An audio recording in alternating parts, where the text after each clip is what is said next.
وتمل لسانی یفقهوا قولی صلاۃ و سلام علیک یا رسول اللہ وعلی آلک و صحبک یا حبیب اللہ الصلاۃ والسلام علیک یا رحمۃ للعالمین وعلی آلک و صحبک یا سیدی یا شفیع المذنبین۔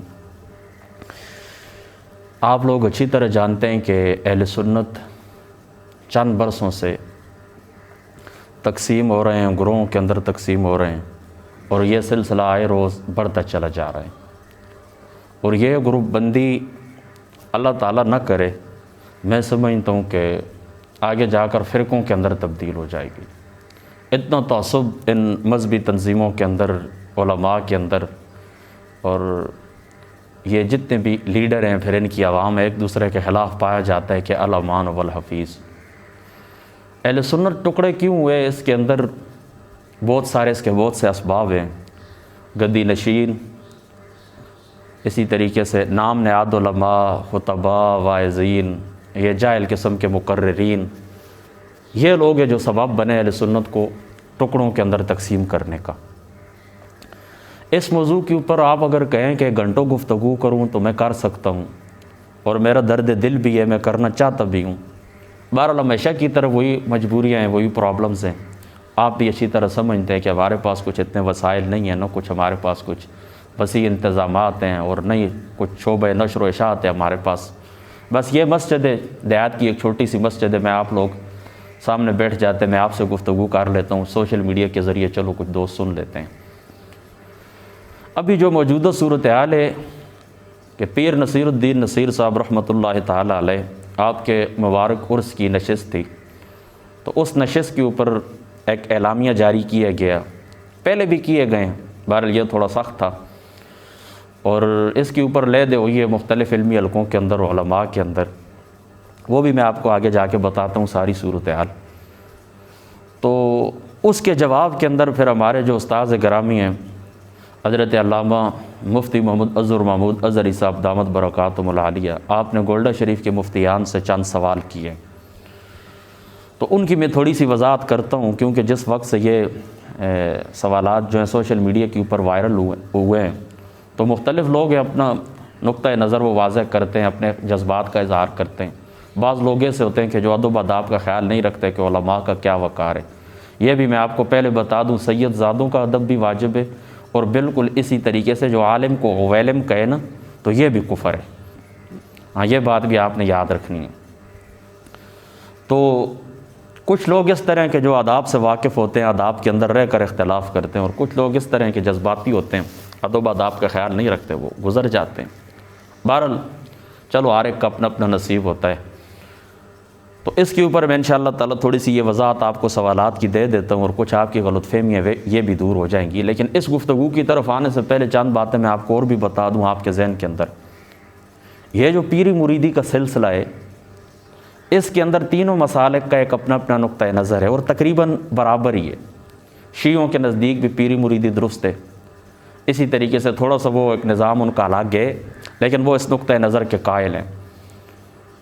دوسرا، دیوبندی بھی پیر مریدی کے قائل ہیں، اور ان کی بھی ایک کتاب غالباً حسین احمد مدنی صاحب کی ہے، وہ ایک رسالہ ہے، اور ہم بھی پیری مریدی کے قائل ہیں۔ اور زیادہ اگر ہم دور نہ جائیں، مختصراً ہی میں آپ کو بتا دوں کہ حضرت پیر نصیر الدین نصیر صاحب رحمۃ اللہ تعالیٰ علیہ، آپ کا ایک رسالہ ہے پیری مریدی کی شرعی حیثیت، تو اس کو یہ آپ پڑھ لیں، آپ دور نہ جائیں، تو وہی آپ دیکھ لیں تو آپ کو معلوم ہو جائے گا کہ اہل سنت کا پیری مریدی کے باب کے اندر کیا نقطہ نظر ہے۔ ہمارا یہ نقطہ نظر ہے، ہم یہ کہتے ہیں کہ پیری مریدی جائز ہے، پیری مریدی ایک اچھی رسم ہے، ایک اچھا طریقہ ہے۔ زیادہ سے زیادہ بہت دور آپ چلے جائیں تو آپ اس کو مستحب کہہ سکتے ہیں، اور اس کے دلائل قرآن و سنت کے اندر یعنی اشارات موجود ہیں۔ وَإِذَا أَخَذَ اللَّهُ مِيثَاقَ النَّبِيِّينَ لَمَا آتَيْتُكُم مِّن كِتَابٍ وَحِكْمَةٍ، وہ دیکھ لیں حضور پاک کے صحابہ کا مختلف مقامات کے اوپر، شجرہ بیت رضوان، باقی مختلف مقامات کے اوپر حضور پاک کے صحابہ کا مختلف امور کے اوپر آقا علیہ الصلوۃ والسلام کی بیعت کرنا، یہ سارے اشارات ہیں اس طرف۔ تو یہ ایک جائز ہے، یہ ایک اچھا عمل ہے، زیادہ سے زیادہ آپ اس کو مستحب کہہ سکتے ہیں، لیکن یہ کوئی ضروری چیز نہیں ہے، یعنی کوئی واجب نہیں ہے، کوئی سنت نہیں ہے، فرض نہیں ہے۔ ظاہری سی بات ہے، ان میں سے تو اس کا کوئی تعلق بھی نہیں ہے۔ کروڑوں مسلمان ہم سے پہلے گزرے ہیں جو کسی کے مرید نہیں تھے، ان کو کوئی پیر نہیں تھا، یعنی ظاہری طور کے اوپر انہوں نے کسی کی بیعت نہیں کی ہوئی تھی، لیکن انہوں نے ہم سے اچھی زندگیاں گزاری ہیں، اچھی حالت کے اندر، ایمان کی حالت کے اندر وہ لوگ دنیا سے رخصت ہوئے ہیں۔ اور موجودہ دور کے اندر جتنے بھی مطلب اکثریت میں آپ کو کہوں کہ جو گدی نشین ہیں، الا ماشاء اللہ، یعنی چاند خاص انگلیوں کے اوپر گنی ہوئی خانقاہیں ان کو چھوڑ کر یہ تقریباً پیری مریدی ایک کاروبار بن چکا ہے، ایک پیشہ بن چکا ہے۔ بس پیری مریدی نام ہے نذرانے وصول کرنے کا، حالانکہ پیر وہ ہوتا ہے جو مرید کو اللہ تعالیٰ کی ذات اقدس سے ملا دے، اور مرید وہ ہوتا ہے جو اپنے پیر سے اللہ تعالیٰ کی ذات اقدس کے سوا کچھ بھی نہ چاہے۔ لہٰذا میری گفتگو جو ہے صرف آپ لوگوں سے، کوئی بھی اس کا مخاطب نہیں ہے، جو میرے بچے ہیں اپنے بہن بھائیوں میں ان سے مخاطب ہوں۔ ہمیشہ میری زیادہ تر گفتگو اپنے بچوں سے ہی ہوتی ہے، وہ تو خود فالورز کہتے ہیں کہ ہم اس کے فالورز ہیں یا مرید ہیں، بہرحال میری کیا شکل ہے میں کسی کو کہوں کہ یہ میرا فالورز ہے یا یہ میرا مرید ہے۔ ویسے ایک اصطلاحی معنوں کے اندر، یہ عرف عام کے اندر جو کہتے ہیں نا، یعنی اصطلاحی بیعت سے مراد ہے، یعنی ایک شخص ہے نا، اس کے جو فالورز ہوتے ہیں اس کے پیچھے چلتے ہیں نا۔ تو میرے ساتھ جتنے بھی دوست احباب ہیں، بہن بھائی ہیں نا، میں نے کبھی ان کو اپنا فالورز نہیں کہا ہے، نہ میں اپنے آپ کو اس قابل سمجھتا ہوں۔ میں ان کو یہی کہتا ہوتا ہوں میرے ساتھ چلنے والے بہن بھائی، بس آپ میرے بہن بھائی ہیں، میرے ساتھ چلنے والے، اللہ رسول کی خاطر آپ کی مجھ سے محبت ہے، میری آپ سے، بس اللہ تعالیٰ اس کو سلامت رکھے۔ تو آپ لوگ میری رعیت کے اندر ہیں، کلکم راع وکلکم مسئول عن رعیتہ، آپ میری رعیت کے اندر ہیں، آپ دائیں بائیں پھسلیں گے، اللہ تعالیٰ کی بارگاہ کے اندر میں جواب دوں گا۔ دنیا کے کسی بھی کونے کے اندر آپ غلط بات کریں گے، کوئی بھی، اللہ پاک نہ کرے کسی گناہ کے اندر پڑیں گے، میں آپ کا ذمہ دار ہوں، کیونکہ میں آپ کا مربی ہوں، میں آپ کی تربیت کرنے والا ہوں۔ تو یہ میری گفتگو صرف آپ سے، باقی کوئی دنیا کا کوئی فرد بھی میرا مخاطب نہیں، عمل کرے اس کی مرضی، الحمدللہ تعالیٰ سن لے، ورنہ میرا خطاب آپ کے لیے۔ تو میری آپ کو یہ نصیحت ہے کہ ظاہراً آپ کسی کی بیعت نہ کریں، کوئی ضرورت نہیں ہے، اپنے گھر کے اندر ہیں، قرآن پاک کی تلاوت اپنا معمول بنائیں، نماز روزہ، والدین کی خدمت، اور اللہ تعالیٰ کی ذات اقدس سے ایمان طلبی طلب کر، ایمان کے اوپر ثابت قدمی اور ایمان کے اوپر موت اللہ تعالیٰ کی ذات سے بس طلب کرتے رہا کریں، بس اتنی بات ہے۔ پیری مریدی کے بارے میں یہ نقطہ نظر آپ نے جان لیا، بس اس سے آگے میں آپ کو کچھ بھی نہیں کہتا، بس یہ کاروبار ہے، اس سے بچ کے رہیں۔ یہ بات آپ جب سمجھ گئے، اب آگے بڑھیں۔ اب آتے ہیں اصل بات کی طرف۔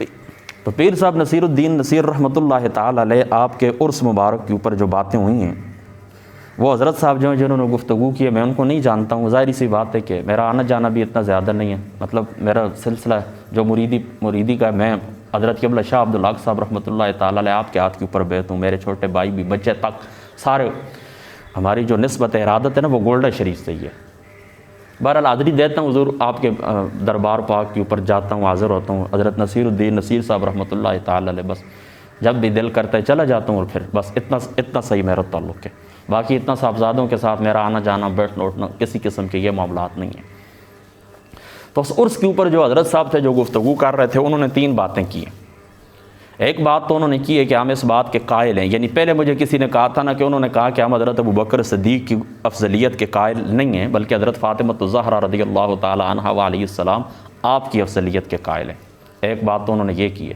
بہرحال میں نے جو گفتگو سنی ہے تو اس کے اندر اس طرح نہیں تھا، انہوں نے صرف اتنی بات کہی ہے کہ ہم حضرت ابوبکر صدیق کی افضلیت کے قائل ہیں۔ بہرحال یہ ایک نقطہ نظر بھی ہے کہ حضرت ام المؤمنین حضرت عائشہ صدیقہ سے یہ ٹھیک ہے، بالکل یہ تو اس طرح ہے کہ ابھی وہ حسان حسیب الرحمان نے جو گفتگو کی تھی اس کے جواب میں افضلیت ابوبکر کے اوپر جو میں نے گفتگو کی تھی وہ میں نے آپ کو بتا دیا تھا، وہ میں نے گفتگو آپ کو سنا دی تھی افضلیت ابوبکر کے اوپر۔ تو آپ یہاں پر یہ نقطہ آپ نے ذہن کے اندر رکھنا ہے، ہم سیدنا ابوبکر صدیق رضی اللہ تعالی عنہ کو بعد از انبیاء تمام خلق کے اوپر ان کی فضیلت کے قائل ہیں۔ افضل البشر بالتحقیق بعد الانبیاء کون ہیں؟ حضرت سیدنا صدیق اکبر رضی اللہ تعالیٰ عنہ، آپ کی ذات مقدسہ۔ باقی جو اقوال ہیں بہت کم ہیں، شاذ و نادر ہیں۔ حضرت فاطمہ الزہرا رضی اللہ تعالیٰ عنہ آپ کے متعلق بھی ہے، حضرت مولا مرتضیٰ کے متعلق بھی ہے، اسی طریقے سے حضرت ابو ہریرہ کے متعلق، حضرت سلمان فارسی کے متعلق، حضرت ابو ذر کے متعلق، یہ مختلف اقوال ہیں، لیکن ان کی جو فنی حیثیت ہے کہ وہ پایا ثبوت کو پہنچے یا نہیں پہنچے، وہ بھی میں نے آپ کو اس نشست کے اندر یہ میں نے باتیں آپ تک پہنچا دی تھیں۔ تو ہم حضرت سیدنا ابوبکر صدیق کی افضلیت کے قائل ہیں، اور حضرت سیدنا ابوبکر صدیق کو افضل سمجھتے ہیں مطلقاً، افضلیت مطلقہ کے ہم قائل ہیں، کوئی روحانی سیاسی تقسیم کسی قسم کی نہیں ہم کرتے، مطلقاً سیدنا ابوبکر صدیق رضی اللہ تعالی عنہ آپ کی جو ذات مقدس ہے انبیاء کے بعد افضل ہے، یہ ہمارا عقیدہ ہے، اس کے اوپر ہم ہیں۔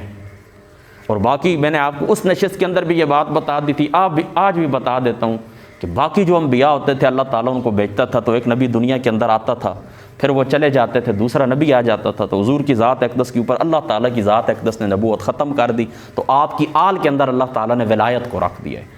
تو حضرت سیدنا علی المرتضیٰ رضی اللہ تعالیٰ عنہ آپ کو اللہ تعالیٰ کی ذات اقدس نے جو فیضان ولایت عطا فرمائے، اس سے پھر آگے سلسلے جاری ہوں اور پوری دنیا کے اندر پھیلیں، اس کے ہم قائل ہیں۔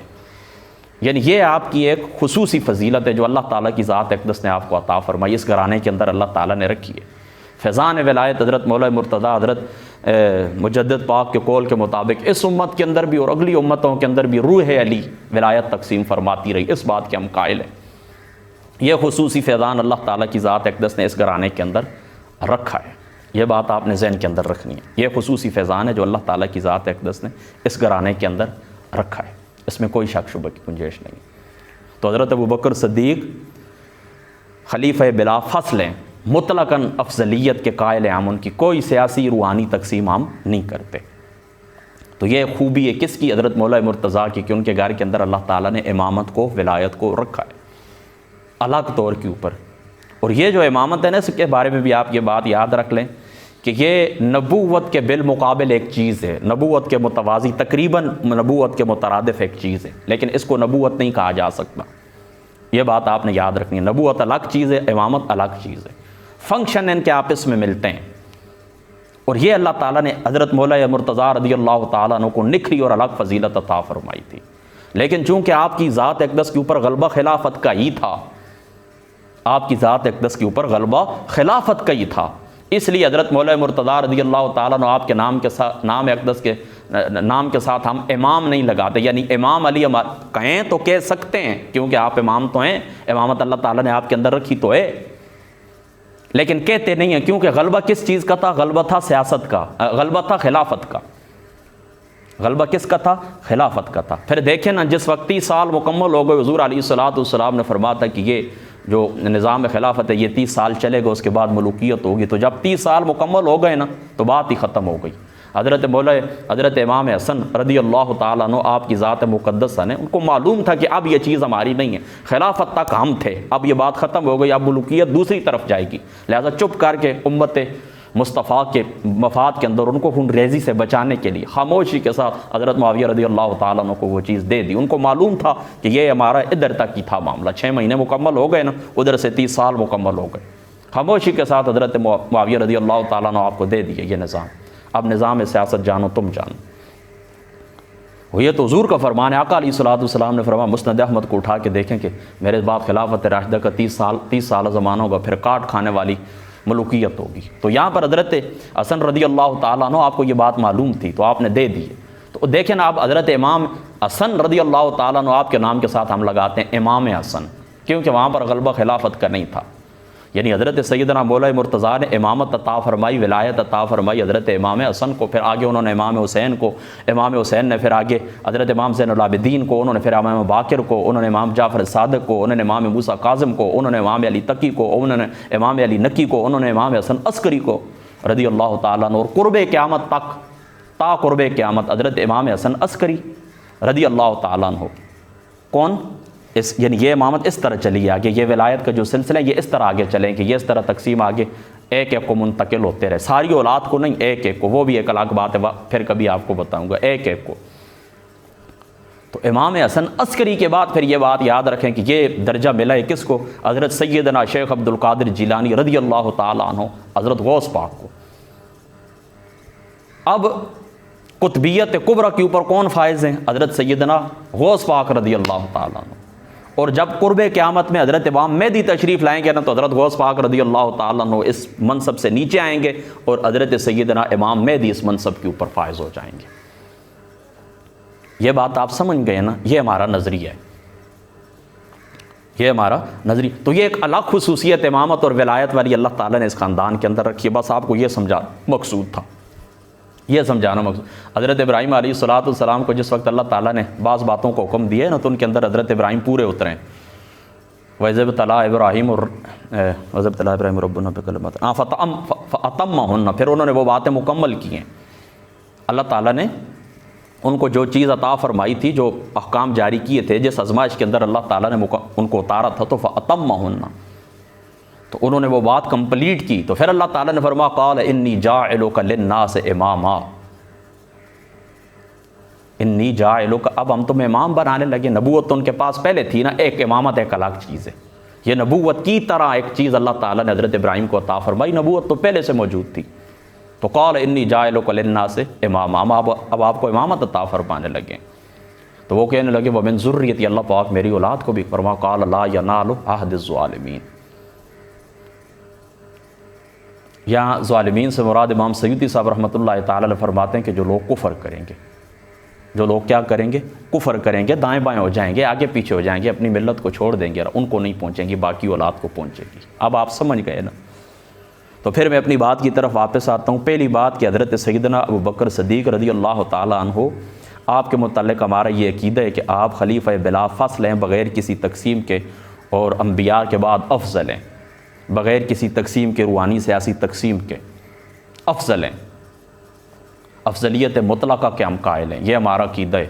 اور جو بندہ اس کے خلاف عقیدہ رکھے، وہ گو کہ یہ اس طرح کا قطعی عقیدہ نہیں ہے کہ بندہ کسی کو مسلمانی سے خارج کر سکے، وہ مسلمان ہی رہتا ہے، لیکن منہج اہل سنت سے وہ بندہ دور ہو جاتا ہے. لہٰذا ایسا بندہ جو یہ عقیدہ رکھے یا افضلیت ابو بکر صدیق کا قائل نہ ہو، یا درمیان کے اندر کوئی روحانی سیاسی تقسیم کا قائل ہو، وہ منہج اہل سنت سے دور ہے. اور ایسے پیر کی بیعت کرنا ہمارے نزدیک حرام ہے. میں پھر اپنا جملہ دہراتا ہوں، یہ صرف میری گفتگو آپ کے لیے، کیونکہ میں آپ کا ذمہ دار ہوں. وہ باقی جو مرضی اللہ کرے، وہ جا کے کسی قادیانی کی بیعت کر لے، ہمیں کیا ہے. میں صرف آپ کو سمجھا رہا ہوں. تو ایک بات جو کی گئی ہے، میں آپ کو پھر وہ بات بتا دیتا ہوں. ستھری سی بات ہے کہ چونکہ میں نے سنا نہیں ہے کہ انہوں نے یہ کہا، انہوں نے یہی کہا ہے کہ ہم ابو بکر صدیق کی افضلیت کے قائل ہیں، لیکن ایک یہ قول بھی ہے، تو اس میں کوئی اختلافی بات نہیں ہے. ٹھیک ہے، یہ بات آپ کی سمجھ کے اندر آ گئی ہے. دوسری بات جو اہم ہے وہ یہ کہ انہوں نے کہا کہ ہمیں بریلوی نہ کہا جائے،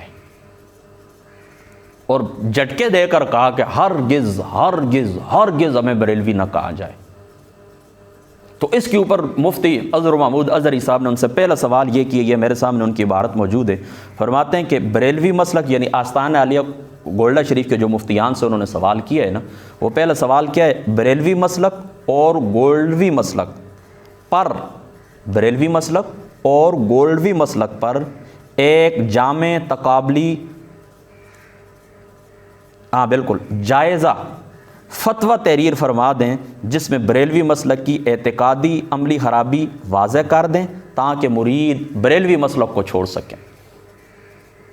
یعنی اس سوال کا مطلب یہ ہے کہ آپ کہتے ہیں نا کہ ہم بریلوی نہیں ہیں، ہمیں گولڈوی کہا جائے، ہمیں میروی کہا جائے، ہمیں نصیروی کہا جائے، ہمیں چشتی کہا جائے، ہمیں نظامی کہا جائے. تو آپ کی بات کرنے کا مقصد یہ تو بالکل آپ یوں سمجھ لیں کہ ایک دوسرے کے اگینسٹ دو طاقتیں ہیں، دو قوتیں ہیں، دو جماعتیں ہیں، کہ ایک کے ساتھ آپ اپنا تعلق توڑتے ہیں اور دوسرے کے ساتھ آپ اپنا تعلق جوڑتے ہیں. تو اب دیکھیں نا، وہ جو تقابل کی شرائط منطق کی کتابوں کے اندر آتی ہیں نا، وحدات ثمانیہ، تو اس کی روح سے پھر یہ سوال بنتا ہے کہ پھر آپ فرق بھی واضح کریں نا، کہ بریلوی آپ کو نہ کہا جائے، نصیروی آپ کو کہا جائے. ان اعتقادات کے اندر یعنی عملی طور کے اوپر یا اعتقادی طور کے اوپر بریلویت کے اندر کیا خرابیاں ہیں، آپ ایک تقابلی جائزہ پیش کریں فتوے کی صورت کے اندر، تاکہ لوگوں کو پتہ چل سکے کہ بریلویت کے اندر یہ خرابیاں، اور وہ مرید وہ مسلک چھوڑ سکیں. اب بھی آپ کو سمجھ نہیں آئی یہ بات؟ پھر سن لیں، میں آپ کو ایک دوسری مثال سمجھا دیتا ہوں. بسم اللہ الرحمن الرحیم. دوسری مثال میں آپ کو سمجھا دیتا ہوں، کوئی بات بھی نہیں. دیکھیں نا، یہاں پر میری بیوی آتی ہے نا، یہاں پر کھانا رکھتی، آپ کھانا کھائیں، میں اس کو کہتا ہوں میں کھانا نہیں کھاؤں گا، یا یہ چائے ابھی مجھے، وہ کہتی میں کہوں گا یہ چائے میں نہیں پیتا. تو اب سوال یہ پیدا ہوتا کیوں نہیں پیتے؟ آپ وجہ بھی واضح کریں نا. دیکھیں نا، ایک شخص کہتا ہے نا میں نہیں کھاتا یا میں نہیں پیتا یہ چیز، اٹھا لیں تو اس کی وجہ کیا ہے؟ اس کی 2-3 باتیں ہی ہوں گی، 4 باتیں ہوں گی، 5 ہوں گی. کیا میں کہوں گا مجھے بھوک نہیں ہے، یا میں کہوں گا ابھی میں نے چائے پی ہے، یا میں اس وجہ سے نہیں پیتا کہ اس چائے کے اندر آپ نے جو فلاں چیز ڈالی ہے وہ مجھے پسند نہیں ہے، وہ زیادہ ہے، کھانے کے اندر فلاں مسالہ آپ نے ڈالا ہے وہ حرام ہے، یا اس کھانے کے اندر، اس کھانے کے جو اجزاء ترکیبی ان کے اندر ایک چیز پڑی ہوئی کہ جو حرام ہے، یا نمک تیز ہے، مجھے ڈاکٹروں نے منع کیا، میرے بی پی کا مسئلہ ہے. کچھ تو میں کہوں گا نا. تو اب دیکھیں نا، وہ کہیں نا ہمیں بریلوی مسلک ہرگز ہرگز ہرگز نہ کہا جائے، ہمیں بریلوی نہ کہا جائے، تو آپ خرابی بھی واضح کریں نا کہ کیا خرابی ہے، بس یہ سادی سی بات ہے۔ یعنی جو آپ کہتے ہیں نا کہ ہم میروی ہیں نصیروی ہیں، اس کی کیا خوبی ہے؟ یعنی الگ کوئی چیز ہے؟ ہم تو یہ نہیں سمجھتے، آپ اللہ کو حاضر ناظر کر کے بتائیں، بلکہ آپ گواہی دیں اپنے اپنے وہ جو آپ کے اکاؤنٹ ہے، ٹویٹر اکاؤنٹ ہے، یا گواہی دیں۔ میں نے آپ کو 1000 مرتبہ یہ نہیں کہا، جب بھی کوئی بات آتی ہوتی ہے میں آپ کو کہتا ہوتا ہوں کہ دیکھیں اعلیٰ حضرت فاضل بریلوی رضی اللہ تعالیٰ عنہ، آپ کی تحریرات سے فتاوی رضویہ شریف میں نے پڑھا ہے، اور حضرت پیر مہر علی شاہ صاحب رضی اللہ تعالیٰ عنہ کی 10-12 جو کتب ہے سب میں نے پڑھی ہیں۔ تو میں نے کہا بس اسی کے مطابق آپ اپنا عقیدہ رکھیں، اس کے پیچھے زندگی بھر چلتے رہیں، جب بھی کوئی مسئلہ ہو بس ان کتابوں کی طرف آپ رجوع کریں، انشاءاللہ تعالیٰ آپ کی تشفیع ہو جائے گی، آپ کی تسلی ہو جائے گی۔ یہی کہا کہ نہیں کہا؟ ہم نے تو کبھی بھی مقابلے کی فضا پیدا نہیں کی ہے۔ ہمارے تو حضرت پیر مہر علی شاہ صاحب رضی اللہ تعالیٰ عنہ، ان کی آل ہو، حضرت پیر نصیر الدین نصیر صاحب، حضرت بابو جی صاحب ہوں، وہ بھی ہمارے سر کا تاج ہے، اور اعلیٰ حضرت فاضل بریلوی رضی اللہ تعالیٰ عنہ کی جذبات مقدس ہے، وہ بھی ہماری آنکھوں کا نور ہے۔ 70 کے قریب فتنوں کا آپ نے مقابلہ کیا ہے، 70 کے قریب فتنوں کا آپ نے مقابلہ کیا ہے، اور جو مسلک تھا صحابہ کا، جو مسلک تھا تابعین کا، اس مسلک کو بچایا ہے اور آپ تک پہنچایا ہے۔ تو یہ دوسرے نمبر کے اوپر انہوں نے فرمایا، حضرت محمود ازری صاحب لکھتے ہیں، فرماتے ہیں بریلویت اہل سنت و جماعت حنفی مذہب کی تشریح اور تفصیل ہے، جو کہ اعلیٰ حضرت فاضل بریلوی رضی اللہ تعالیٰ عنہ کی 1400 کتب میں موجود ہے۔ فتاوی رضویہ حنفیت اور عقیدہ اہل سنت کی عظیم دستاویز ہے۔ اس کے برعکس گولڈوی نصیروی مسلک کی ترجیح واضح فرمائیں تاکہ مرید اندھیرے سے نکل سکیں۔ یعنی اعلیٰ حضرت فاضل بریلوی رضی اللہ تعالیٰ عنہ آپ نے جو دین کی تشریح کی ہے، اور دوسری طرف سے گولڈوی نصیروی، یعنی مطلب یہ حضرت پیر نصیر الدین نصیر صاحب نے، حضرت پیر صاحب رحمۃ اللہ تعالیٰ علیہ، آپ نے جو مسلک اہل سنت کی جو تشریح کی ہے، عقائد صحابہ کی جو تشریح کی ہے، اس کی آپ ترجیح بیان کریں کہ آپ کس وجہ سے ترجیح دے رہے ہیں کہ ہمیں گولڈوی نصیروی مہروی کہا جائے لیکن بریلوی نہ کہا جائے، اس کی وجہ کیا ہے؟ اب آپ سمجھ گئے نا بات، اچھی طرح آپ سمجھ گئے نا، تو آپ ترجیح واضح کر دیں۔ دیکھیں کتنی ستھری بات ہے۔ میں بھی آپ کو یہی کہتا ہوں کہ بریلویت کوئی مسلک نہیں ہے، بریلوی ایک نسبت ہے، اور نسبت یہ بھی انشاءاللہ تعالیٰ دوسری نشست کے اندر میں آپ کو یہ تلخیص المفتاح سامنے رکھوں گا، اور یہ جو مختصر المعانی سامنے رکھوں گا، یہ میں آپ کو بتاؤں گا کہ کسی شے کی طرف کسی ذات کی نسبت کرنا یہ کس طرح ہوتا ہے، اور کن کن وجوہات کی بنا پر ہوتا ہے، اس کا کیا طریقہ کار ہوتا ہے، یہ بھی میں آپ کو بتا دوں۔ تو اعلیٰ حضرت رضی اللہ تعالیٰ عنہ آپ نے اپنے زمانے کے اندر عقائد صحابہ کی، عقائد تابعین کی اس انداز کے اندر تشریح کی، اور اتنی خوب تشریح کی اور اتنی محنت کے ساتھ کی کہ وہ پورے کی پوری اس تشریح کی نسبت ہی آپ کی طرف ہونے لگی ہے۔ اس پورے کے پورے مذہب دیکھیں نا، فقہاء کی تمام کتابوں کے اندر ہے کہ نہیں، مذہب ابی حنیفہ، مذہب شافعی، مسلک ابو حنیفہ، مذہب قاضی ابو یوسف، یہ سارا آپ پڑھتے ہیں یا نہیں پڑھتے؟ تو کیا ایسے کوئی نیا مذہب وجود کے اندر آ جاتا ہے، کسی نئے مذہب کے ہم قائل ہو جاتے ہیں؟ عجیب بات ہے۔ آج تک مجھے بتائیں نا کوئی بھی معتدل ایسا عالم دین ہو، محقق عالم دین ہو، سمجھدار عالم دین ہو، جس نے اپنی کسی تقریر کے اندر کہا ہو کہ بریلوی ایک نیا مذہب ہے، بریلوی ایک نیا مسلک ہے، کسی نے بھی لکھا ہے تو آپ مجھے بتا دیں۔ دیکھیں جو دشمن تانا دیتا ہے اس کا اعتبار کوئی بھی نہیں کیا جاتا۔ یہ تو بچوں کو سمجھانے والی بات ہو سکتی ہے زیادہ سے زیادہ، جس طرح میں آپ کو کہتا ہوں بیٹا دیکھیں زندگی کے اندر کبھی بھی آپ سے کوئی مسلک پوچھے نا تو یاد رکھیں ہم جو بریلوی کہلاتے ہیں یہ ایک نسبت کی وجہ سے کہلاتے ہیں۔ اعلیٰ حضرت فاضل بریلوی رضی اللہ تعالیٰ عنہ چونکہ آپ نے دین کا کام کیا ہے تو عاشق ہم ان کے، تو ان کی طرف ہم اپنی نسبت کر دیتے ہیں۔ دین کی انہوں نے خدمت کی ہے، عشق مصطفیٰ کے اوپر، ناموس رسالت کے اوپر انہوں نے پیرا دیا ہے، ادب مصطفیٰ کی بات کی ہے، تعظیم مصطفیٰ کی بات کی، تو اس کی وجہ سے ہم ان کی طرف اپنی نسبت کر دیتے ہیں۔ باقی مسلک ہمارا اہل سنت یہ نیا کوئی یہ مسلک نہیں ہے، نیا یہ کوئی مسلک، یہ تو اب سمجھانے والی بات ہو سکتی ہے نا، کیونکہ وہ جو دشمن ہے نا، یہ الحق المبین کے اندر بھی یہی ہے نا کہ وہ دشمن جو ہے وہ تانا دیتے ہیں، اور ان کی کوشش یہ ہوتی ہے کہ ہم دنیا کو یہ بتائیں کہ یہ کوئی ایک نیا عجیب مذہب وجود کے اندر آیا ہے۔ تو اس کے رات تک تو یہ بات ٹھیک ہے، اہل سنت میں تو کوئی بھی اس چیز کا قائل نہیں ہے۔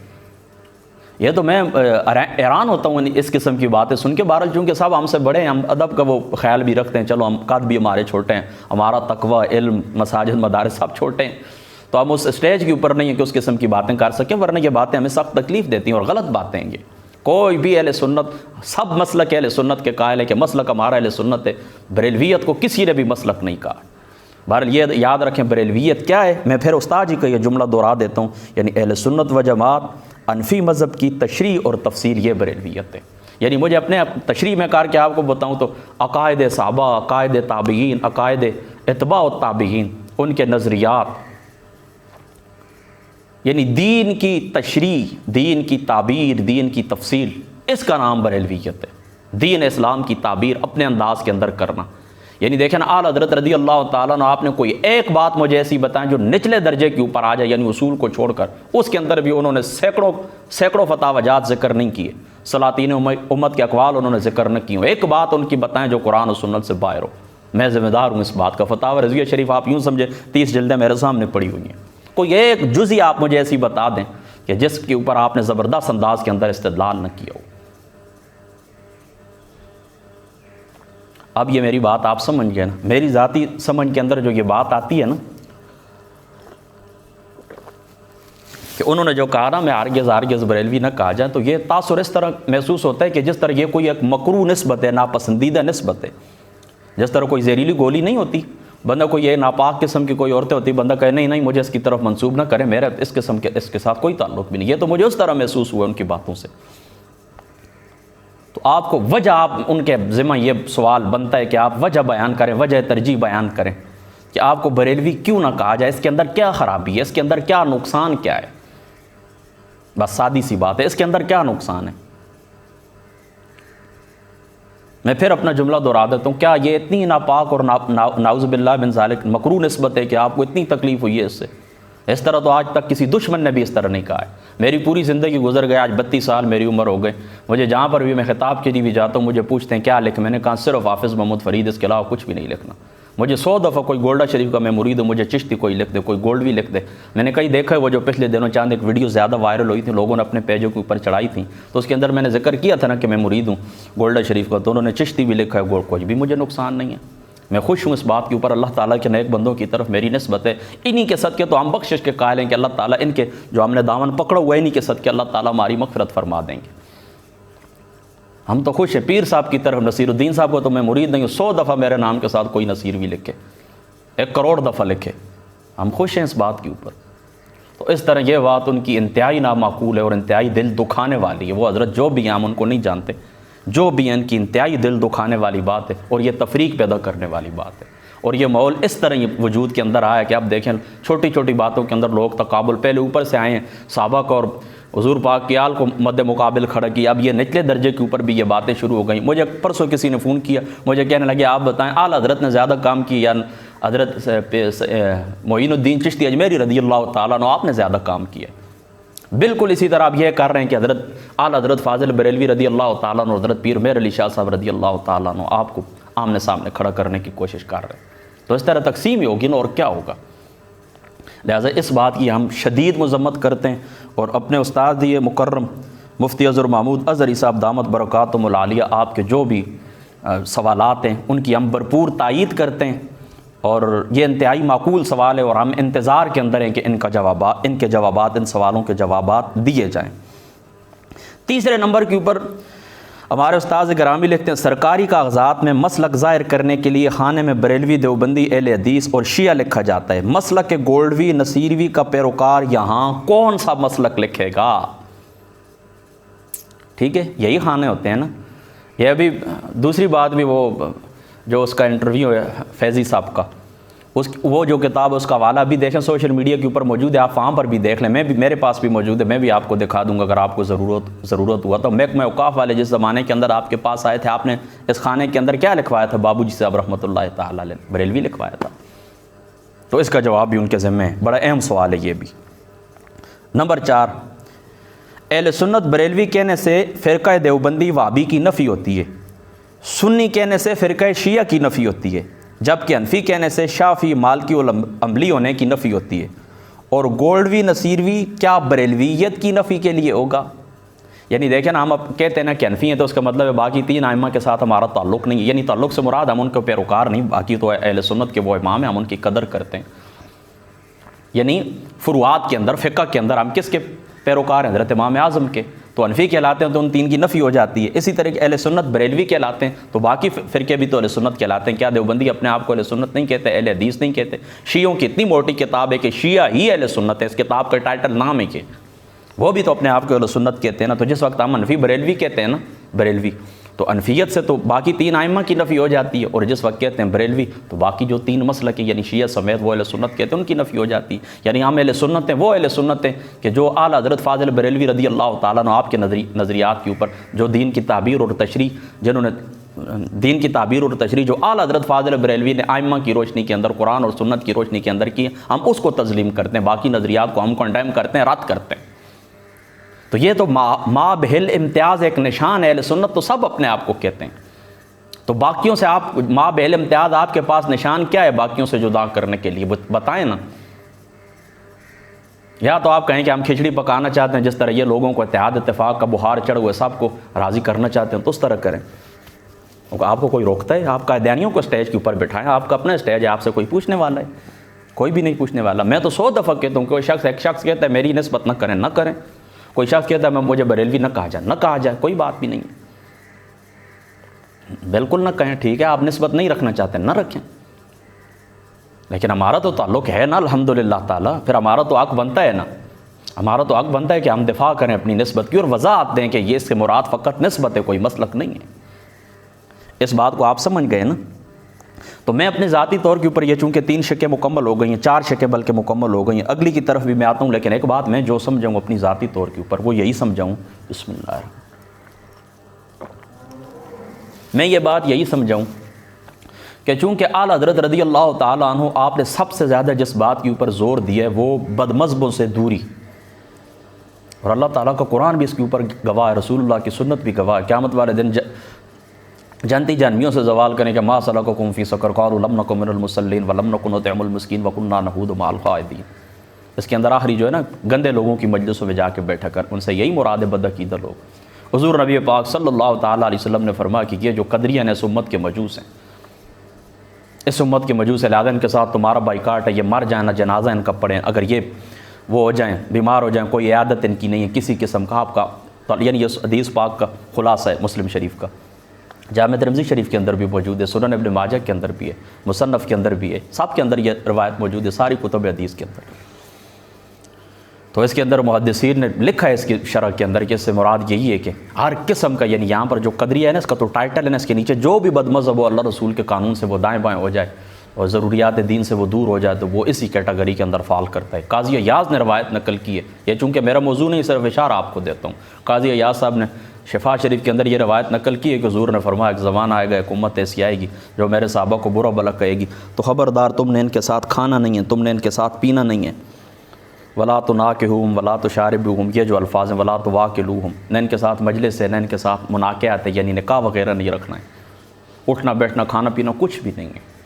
تو اعلیٰ حضرت رضی اللہ تعالیٰ عنہ آپ نے اس بات کے اوپر زور دیا ہے اور بدمذہبوں کا صحیح رد کیا ہے۔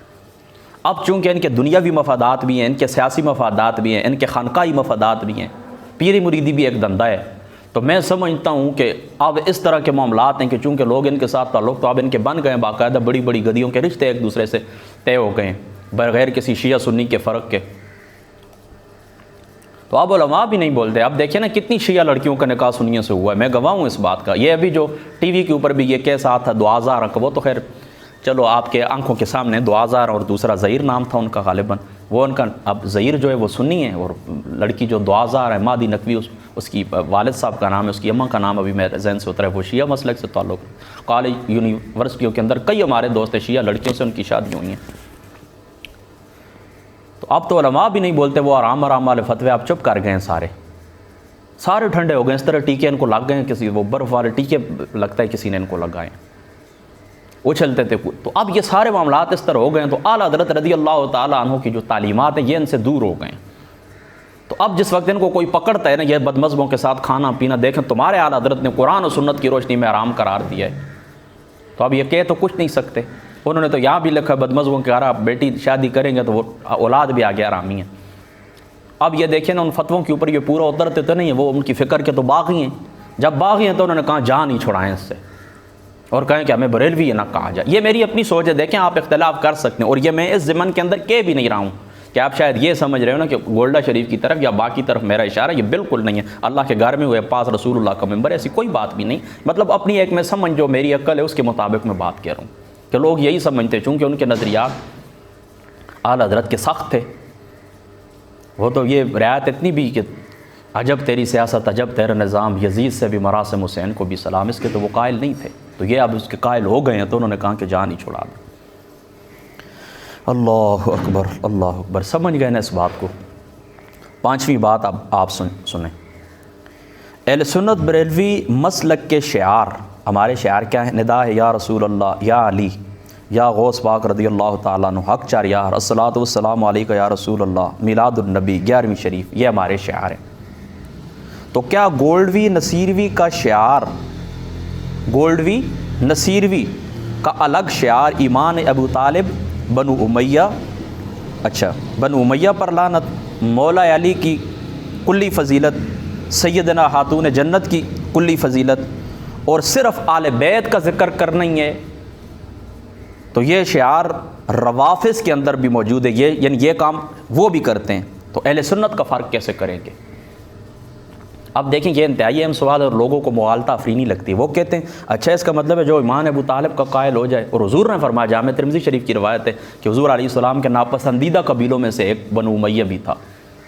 تو وہ کہتے ہیں جو بنو امیہ سے برات کا اظہار کرے، یعنی حضرت عثمان کو، حضرت معاویہ کو چھوڑ کر، حضرت عمر بن عبدالعزیز کو چھوڑ کر، تو ان سے جو برات کا اظہار کرے، یا خاتون جنت کا، یا حضرت مولا مرتضیٰ کی فضیلت کا قائل ہو جائے، تو یہ فلاں فلاں ہو جائے، تو اس کا مطلب یہ کام شیعوں کے، تو یہ سارے روافض تھے اور فلاں فلاں تھے. ایسی بات بالکل بھی نہیں ہے. بات یہ فرق کی، یعنی ابو طالب کے اہل سنت کے کچھ علماء ایمان ابو طالب کے قائل ہیں. اسی طریقے سے اگر بعض اقوال یہ ملتے ہیں حضرت، جس طرح انہوں نے ذکر بھی کیا ہے کہ امام مالک صاحب رحمۃ اللہ تعالیٰ علیہ، آپ کا قول ہے حضرت ام المؤمنین سے، تو اگر یہ باتیں، تو یہ تو روافض کے اندر بھی موجود ہے. آپ فرق کیسے کریں گے؟ یعنی اہل سنت کو تو وہ شعار ہے نا جو اوپر میں نے آپ کو گنوا دیے ہیں، اس تحریر میں نے آپ کے سامنے پڑھ کے سنا دی ہے. اب یہ جو شاعر ہیں، یہ جو شعار ہے، نشانیاں ہیں، شاعر ہیں، تو یہ مجھے بتائیں کہ یہ تو ان دوسروں کے اندر بھی موجود ہے. تو ما بہل امتیاز چیز کیا ہے؟ ما بہل یعنی وہ فتویٰ نہیں لگاتے کہ اس طرح کرنے سے فلاں فلاں رافضی ہو گیا، یہ بات نہیں ہے. وہ اگر ہوں تو پھر وہ تفصیلی باتیں وہ اس طرح نہیں ہوتی کہ ایک لائن کے اندر اس کو بیان کر دیا جائے. وہ پورے نظریات جانے جاتے ہیں، اگلے شخص کو، اس کو معلومات اس سے لی جاتی ہیں کہ ہاں تمہارا نظریہ بتاؤ. وہ نظریہ بتاتا ہے تو پھر اس کے بعد جا کر اس بات کا قائل ہوا جاتا ہے. بسم اللہ. تو وہ ہرگز اس بات کے قائل نہیں ہے. صرف یہ بات آپ سمجھیں کہ ان کا سوال یہ ہے کہ پھر آپ فرق کیسے کریں گے؟ یعنی یہ شاعر تو ان کے بھی ہیں، آپ کا ما بہل امتیاز نشان کیا ہے؟ پھر نیچے لکھتے ہیں، کہتے ہیں یہ بات ذہن نشین رہے کہ بریلوی تصوف کا سلسلہ نہیں بلکہ یہ اہل سنت کے سلف صالحین کی پہچان ہے. تمام بڑے آستانوں کے مرید بریلوی ہی ہیں، باقی مسلک کا کوئی بھی مرید نہیں ہے. البتہ رضوی نسبت سلسلہ ہے، یہ بات یاد رکھنا، البتہ رضوی نسبت سلسلہ ہے. اگر گولڈا شریف سے رضویت کی نفی کا اعلان ہوتا تو یہ بات سمجھ میں آنے والی تھی، مگر بریلویت سے انکار سمجھ سے بالاتر ہے. یعنی ہمیں رضوی نہ کہا جائے کیونکہ ہمارا جو سلسلہ روحانی سلسلہ ہے وہ گولڈا شریف سے منسلک ہے، یا چشتی ہے، یا نظامی ہے، کوئی بھی ہے، تو یہ بات تو سمجھ میں آنے والی تھی. کیونکہ بریلوی جو رضوی ہے نا، یہ ایک سلسلہ ہے، اور سلسلہ بیعت ہے، سلسلہ تصوف ہے، روحانیت کے جو سلاسل ہے یہ وہ سلسلہ ہے، ان سلسلوں میں سے، ان سلاسل میں سے ایک سلسلہ ہے. تو اس کی نفی کر دی جاتی تو سمجھ میں آتی ہے کہ میں، چونکہ ہماری جو نسبت ہے تو وہ اس سلسلے سے، لہٰذا ہمیں اس سلسلے سے منسوب نہ کیے جائے. رضوی ایک سلسلہ ہے، اسے ہمیں منسوب نہ کیے جائے. تو یہ بات سمجھ میں آنے والی تھی. لیکن بریلویت کچھ اہل سنت کے اگینسٹ تو کوئی چیز نہیں ہے، کوئی کہلانے والی الگ کوئی مذہب نہیں کہلایا جاتا، الگ کوئی مسلک نہیں کہلایا جاتا، یہ تو کوئی ایسی چیز نہیں ہے. لہٰذا اس کی جو نفی ہے تو یہ سمجھ سے بالا تر ہے. اس طرح کے اعلان لالا جی صاحبان رحمۃ اللہ تعالی علیہ آپ کی زندگی کے اندر کبھی بھی نہیں ہوئے. بس یہ خلاصہ ہے. ٹھیک ہے، آگے بھی ایک دو لائنیں ہیں، بہرحال چلو یہ خلاصہ ہے استاد یہ مکرم کی گفتگو کا. اس کے جواب کا ہمیں انتظار رہے گا. تو 3 باتیں ہوئی تھیں حضرت ابوبکر صدیق کی افضلیت کی، وہ بھی میں نے آپ کو بتا دی. ہمیں بریلوی نہ کہا جائے، ہرگز نہ کہا جائے، یہ بھی بات میں نے آپ کو سمجھا دی. تیسری بات جو حضرت ایمان ہے، حضرت ابو طالب صاحب کے ایمان والی ہے، اس کے اندر صرف اتنی بات میں اپنی ذاتی طور کے اوپر یہ کرتا ہوں. دیکھیں یہ میرے استاد گرامی کی کتاب ہے، یہ ابھی 24 ستمبر کو ہی لکھی. ایک منٹ میں آپ کو بتا دیتا ہوں. ہاں 1 ستمبر 2022، 1 ستمبر کو یہ کتاب لکھی گئی ہے، یہ شائع ہوئی ہے. یہ کچھ سوالات ہیں، وہ سوالات بھی ایسے ہیں بندہ پڑھ کے ہنسی آتی ہے ان لوگوں کے، کیسے کیسے بغضی لوگ پیدا ہو گئے ان لوگوں کے اندر. تو ان سوالات کے آپ نے جوابات دیے ہیں. تو اس کے اندر آپ نے واضح طور کے اوپر لکھا ہے کہ جو ایمان ابو طالب کا مسئلہ ہے، ایمان ابو طالب کے اوپر آپ نے گفتگو کی ہے اور آپ کا مسلک توقف کا ہے۔ دیکھیں میرے جو اساتذہ کرام ہیں نا، ان میں سے بعض ایمان ابو طالب کے قائل ہیں اور بعض توقف کے قائل ہیں اور بعض عدم ایمان کے قائل ہیں۔ میرے جو دریا شریف والے استاد تھے حضرت قبلہ الحاج سلطان محمود صاحب رضی اللہ تعالیٰ عنہ، اللہ تعالیٰ کروڑوں جنتے ان کو نصیب فرمائے، وہ عدم ایمان کے قائل تھے۔ وہ یہی جو مشہور ہے، ما کان للنبی والذین آمنوا ان یستغفروا للمشرکین ولو کان اولی قربا، یہ پڑھ کے مجھے سناتے تھے، مجھے اچھے طریقے سے یاد ہے، اور بخاری شریف میں یہی شان نزول ہے اور مفسرین نے اس کو شان نزول کے طور کے اوپر ہی لیا ہے۔ یعنی اس طرح نہیں ہوگا کہ وہ حدیثوں کی سند اور آپ وہ دیکھنا شروع ہو جاتے ہیں، مفسرین نے اس کو، یہ بات آپ نے یاد رکھنی ہے، مفسرین نے اس کو شان نزول کے طور کو اوپر لیا، اور اکثر مفسرین نے اس کا شان نزول یہی لکھا ہے کہ یہ حضرت ابو طالب صاحب کے متعلق ہے۔ تو وہ عدم ایمان کے قائل تھے۔ حنیف قریشی صاحب بھی میرے استاد جی، تو آپ اس طرح کہ آپ ایمان کے قائل ہیں، آپ ایمان کے قائل ہیں۔ اور ہمارے یہ جو استاد جی مفتی اظہر محمود ازہری صاحب دامت برکاتہم العالیہ، آپ توقف کے قائل ہیں کہ توقف کیا جائے۔ اللہ رسول، یہاں پر آپ نے یہ لفظ لکھے ہیں اس کتاب کے اندر کہ ان کا معاملہ اللہ تعالیٰ اور اس کے رسول صلی اللہ تعالیٰ علیہ وآلہ وسلم کے حوالے کی جائے، اس کے اوپر بحث مباحثہ نہ کیا جائے۔ اور یہ تینوں نظریات ٹھیک ہیں، میں بھی اسی چیز کا قائل ہوں۔ پہلے بھی میں بات آپ کو بتا چکا ہوں کہ دیکھیں نا، یہاں پر بھی انہوں نے ایک بات لکھی ہے کہ یہ جو مسئلہ ایمان ابو طالب والا، ایمان ابو طالب کا مسئلہ اختلافی ہے، ایمان ابو طالب کا مسئلہ اجتہادی ہے۔ یہ کس نے لکھا ہے؟ طاب محمد بندیالوی صاحب رحمۃ اللہ تعالی علیہ۔ آپ بھی چونکہ ایمان ابو طالب کے قائل تھے، ان کی کتاب ہے، وہ کتاب کیا ہے؟ وہ تقریض ہے سائم چشتی صاحب کی جو کتاب ایمان ابو طالب 2 جلدوں کے اندر، یہ اس کی تقریض ہے۔ تو اس کے اندر آپ نے بھی یہی لکھا ہے کہ ایمان ابو طالب کا مسئلہ، یعنی ہم تو اشتباہی سمجھتے ہیں نا، یہ ایک اشتباہی مسئلہ ہے۔ اور مفتی حنیف قریشی صاحب دامت برکاتہم العالیہ، آپ سے جو ان دنوں میری بات ہوئی ہے وہ ریکارڈ کے اندر موجود ہے، وہاں پر میں نے بھی یہی بات کی ہے اور ان کے ساتھ بھی میری یہی باتیں ہوئی ہیں۔ تو دیکھیں نا، جب اجتہادی معاملہ ہو، اجتہادی ایمان ان کا اجتہادی ہے، ایمان ان کا اختلافی ہے، تو اختلافی، جب آپ ایمان کی صفت خود اختلافی کہتے ہیں، جب ایمان کی صفت آپ خود اجتہادی کہتے ہیں، تو پھر وہ عین ایمان تو نہ ہوا۔ جب عین ایمان نہیں ہے تو اس کے اوپر اتنا زور آپ کیوں دیتے ہیں اور اسٹیجوں کی زینت ایسے مسائل کے کیوں بناتے ہیں؟ یعنی جب دیکھیں نا عین ایمان نہ ہوا تو یہ مسئلہ فروعات سے متعلق ہوا، یہ مسئلہ فروعات سے متعلق ہوا ہے۔ تو جب یہ مسئلہ فروعات سے متعلق ہے تو پھر فروعات کے اوپر اتنا زور کیوں دیا جاتا ہے، اسٹیجوں کی زینت اس کو کیوں بنایا جاتا ہے؟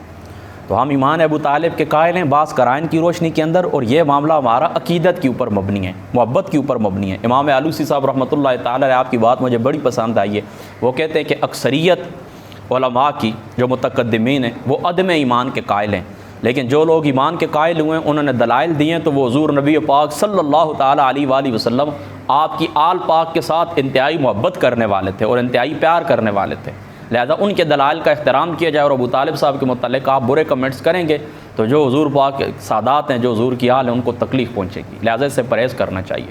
تو ہم یہی کہتے ہیں کہ جو لوگ عدم ایمان کے قائل ہیں وہ صرف اتنا کہہ دیا کریں، لفظ کفر وغیرہ نہ بولا کریں، صرف اتنا کہہ دیا کریں کہ ہمارے نزدیک ایمان ثابت نہیں ہے۔ اور جو ایمان کے قائل ہیں وہ یوں کہیں کہ ہم ان کے پاس، جس طرح میں کہتا ہوں کہ ان کے پاس مضبوط دلائل ہیں، ہم تمہارے دلائل کا بھی احترام کرتے ہیں۔ ایوری ایکشن، ہر عمل کا ایک رد عمل ہوتا ہے۔ تو جس وقت یہ فروعی معاملات اسٹیجوں کے اوپر آئے ہیں تو دوسری طرف بھی رد عمل سخت ہوا ہے کہ ایک طرف جس وقت پھر ایمان کے قائلین نے زور دیا ہے اور کہا کہ جو نہیں مانتا تو وہ ایسا ہے، تو دوسری طرف پھر اسٹیجوں کے اوپر سے ابو طالب صاحب کے کفر کے نعرے بھی وجود کے اندر آئے۔ پہلے اس طرح نہیں ہوتا تھا، کبھی زندگی کے اندر ہم نے نہیں سنا تھا، پوری زندگی کے اندر ہم نے کبھی بھی یہ بات نہیں سنی تھی کہ کسی نے اسٹیج کے اوپر حضرت سیدنا ابو طالب صاحب آپ کے متعلق کفر کر، زیادہ سے زیادہ یہ کہہ دیتے تھے کہ ان کا ایمان ثابت نہیں ہے۔ تو بس یہ جو فروعی معاملات ہوتے ہیں تو ان کو اسٹیجوں کے اوپر نہیں لانا چاہیے۔ تو یہ بس استاد گرامی کے جو سوالات تھے ان کی یہ مختصر وضاحت تھی، اور انشاءاللہ تعالی ہم جواب کے منتظر ہیں، اور ہم امید کرتے ہیں کہ انشاءاللہ تعالی مثبت جواب آئے گا۔ اللہ تعالی عمل کی توفیق عطا فرما۔ واخر دعوانا الحمدللہ۔